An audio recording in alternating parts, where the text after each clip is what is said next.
Olá pessoas, eu sou o Léo. E eu sou o Miguel. E esse é o canal Piuí. Se você já foi ver um filme de terror e no início do filme falava assim, baseado em fatos reais, e subiu aquele medinho na sua coluna e falou, meu Deus do céu, me fundi. Fique sabendo que muitas vezes realmente era uma história real. E hoje o Piuí vai mostrar pra você 5 filmes que você não sabia, mas que são inspirados em fatos reais, de verdade. Aconteceu comigo.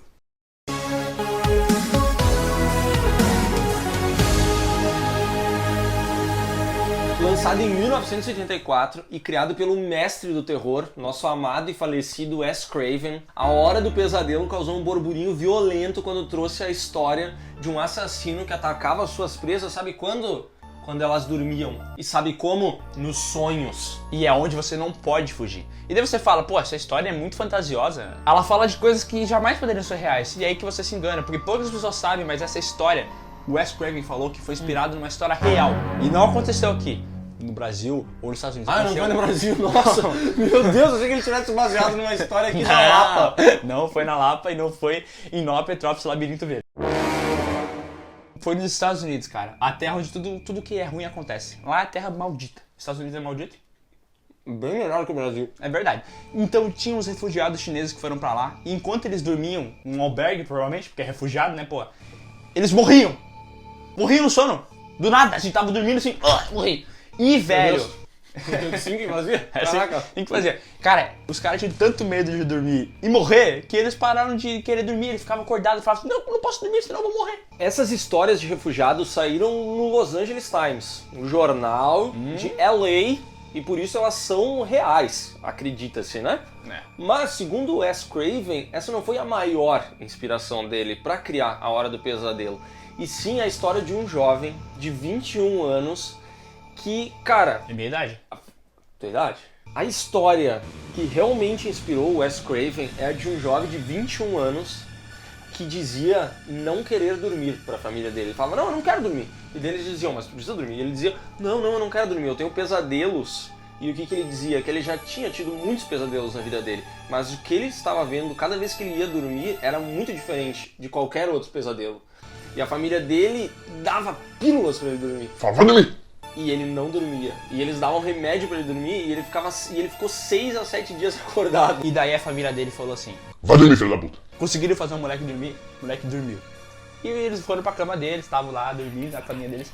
Daqui a pouco eles ouviram os barulhos, pá, batida, grito, não sei o que lá. Saíram correndo pro quarto do moleque e acharam o moleque morto. E sabe o que é o pior? Levaram o corpo do moleque pra fazer autópsia e os caras não conseguiram determinar a causa da morte. Não sabiam o que tinha acontecido, o cara simplesmente morreu enquanto dormia. E isso é real, porque eu tô arrepiado de medo. Segundo Wes Craven, essa foi a verdadeira inspiração para A Hora do Pesadelo. Tá gostando do vídeo? Tá gostando, achando bom? Deixa o like, deixa o comentário já falando assim, tô vendo o vídeo, tá muito bom, vocês são lindos. Por favor. Lançado em 1988, o filme Brinquedo Assassino contava a história do Chucky. Chucky. Um bonequinho que havia sido incorporado pela alma de um serial killer falecido. E daí tu pensa assim, um boneco assassino, isso só pode ser coisa do cinema, não tem como essa porra ser real. Mas aí que você se engana, porque essa história é inspirada numa história muito antiga, de 1909. De um boneco que matava pessoas. Calma, calma, Ai, amigo, caralho. calma. Ai, me assustei. Um pintor americano, Ai, pintor. Ai, que medo. tudo assusta, né? Um pintor americano falou que na casa dele, a Tem família um boneco. Tá, parei. tinha um boneco. E a família dele pegava o boneco dele, que chamava Robert. Nome bom pro boneco, né? E a família dele fazia o que com o boneco? Voodoo. Daí eu falo, pô, precisava fazer voodoo com o boneco? Tinha necessidade de fazer isso? Não. Fazia um boneco, um voodoozinho assim, ó, vai lá, faz essas paradinhas. E ele realmente fez as paradinhas. O cara disse que eu via o boneco caminhando pela casa. Caminhando assim, eu estou caminhando pela casa. Derrubava prato, derrubava coisa, se arrastava na parede. E ele ainda emitia palavras como morte, matar, curte o vídeo. E então, cara, ele ficou assustadíssimo com essas frases, só que a gente não tem relato se ele realmente matou alguém, ou tem. Nós não temos relatos de assassinato desse brinquedo, mas o que a gente sabe é que o Robert foi trancado pelo dono no porão da casa. Opa. Dentro de uma caixa com cadeado e tudo mais. E lá ele permaneceu até 1974, quando o pintorzinho lá faleceu. Logo depois, uma família se mudou para essa casa e o Robert estava lá no porão. Robert o boneco. Robert o boneco. Acho que era o pintor, velho, vai saber. O pintor tava morto.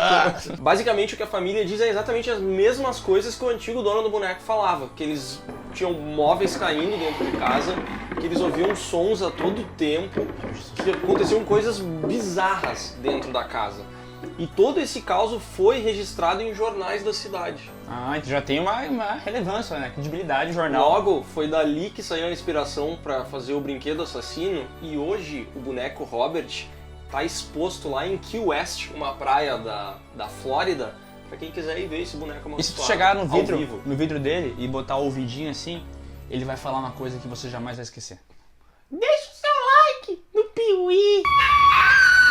Lançado em 1979, o filme Horror em Amityville fez um barulho bem grande na época lá, porque todo mundo conhecia essa lenda do Amityville, porque era daquela época, foi na mesma década que aconteceu, e todo mundo sabia do jornal. Então quando essa história veio pro cinema, em Horror em Amityville, falava a história de um homem que vai se mudar com sua família pra uma casa, e as pessoas começaram a morrer naquela casa. E ninguém sabe muito bem explicar como isso aconteceu, mas segundo o filme, foi o pai que tava endiabrado lá e matou todo mundo. Essa história é baseada em uma história real da família Lutz, que em 1975 se mudou para uma casa em Amityville, onde, sem saber, havia vivido Ronald DeGel Jr., um assassino que havia matado toda a sua família um ano antes da família Lutz se mudar para lá. E aí o que aconteceu quando a família Lutz foi para Amityville? Chegou naquela casa e eles têm relatos que viram na parede um lodo verde nas paredes. E quando eles iam comer, jantar, almoçar, eles conseguiam ver porcos com os olhos vermelhos olhando pra eles. Umas histórias muito sinistras. Né? Eles tinham relatos que a casa era toda maluca, assim, dava barulho, dava coisa. Tipo aquelas casas de terror mesmo, sabe? Aquelas casas de abrada. Era uma casa de abrada. E até hoje não se sabe se realmente aconteceu alguma coisa dentro daquela casa ou se era tudo... O cara ficou loucão. Porque assim, ou o cara ficou loucão, ou ele ficou loucão por causa do diabo. Daí você decide aqui, o Pio vai abrir uma votação. Foi diabo ou foi loucura? A Bolha Assassina, ou The Blob, foi lançado em 1988 e tinha uma premissa bem simples e bizarra, que é uma gosma gigante consumindo uma cidade inteira e se tornando cada vez maior e mais incontrolável. Isso é bizarro, mas acredita ou não, essa história, sim, ela é baseada em fatos reais.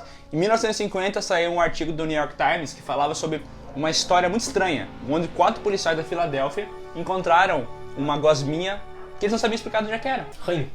Parecia um ranho, parecia um catarro. Que eles botaram o nome de Star Jelly. Ninguém sabe onde é que veio esse Star Jelly, ninguém sabe como é que veio isso. Mas eles falam que às vezes encontram isso em árvore, grama, é uma gosminha indefinida. Quando um dos policiais tentou pegar essa gosminha para analisar e ver o que era, ela misteriosamente evaporou e sumiu. Sumiu? Cadê a Teté? Sumiu.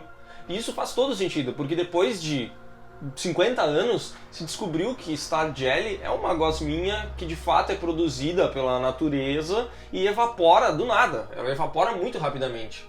Só que na época isso causou muita estranheza. Isso foi muito bizarro. Eu entendo que sim, né? Pô, o bagulho que ninguém sabe o que é. E foi o que inspirou o filme The Blob. Ah, então a história da gosminha inspirou uma gosma que mata a pessoa. Essa gosminha matou alguém? Exato. Bem ruim isso aí, né?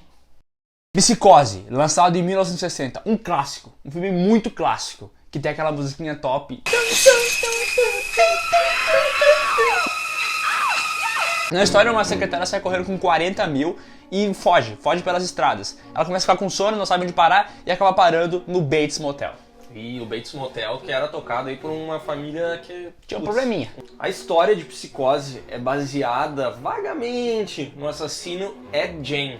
Um cara que, além de assassinar pessoas, ele revirava túmulos, puxava os cadáveres, arrancava a pele dessas pessoas e fazia objetos de decoração com elas. Então ele forrava cadeiras com a pele das pessoas, ele fazia cintos. Ele era um cara muito habilidoso.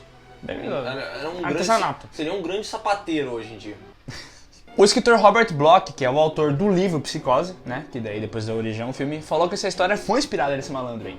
Foi, só que daí ele pegou e mudou algumas coisas. Esse cara era um violador de túmulos e tal. Ele transformou um cara assassino que se vestia como mulher. Só que daí você fica perguntando assim, nossa, mas não tem nada a ver uma história com a outra, né? Porém, esse cara, esse Ed Gein, como é o nome dele? Ed Gein. Ed Gein, ele inspirou outros assassinos. O Leatherface, o cara da motosserra elétrica, também foi inspirado por ele. E o Buffalo Bill, de Silêncio dos Inocentes, também foi inspirado por ele. Caralho. 2 assassinos que tem tudo a ver com a questão da pele, né? A pele, porque eles gostam de pele e é canibalismo, né? Mas esse cara aí só pegava túmulo ou ele começou a matar uma galera também? Começou a matar uma galera também. Ah, tô ligado nessa história dele. Encontraram para ele, na casa dele, um telefone feito de pele. Sério? Uhum. E sabe o que o telefone, quando eu ligava, falava? Deixa um like no Piuí. Meu Deus! Esse foi mais um vídeo do canal Piuí. Se você curtiu, deixa o seu like aqui e comenta. Comenta o quê? Você tem alguma história de terror que poderia virar um filme? Tem um dia que eu fui assaltado e voltei pra casa de meia. Ah, foi terrível esse dia. Foi aquele dia que tu jogou uma latinha de coca na cabeça do cara? Foi.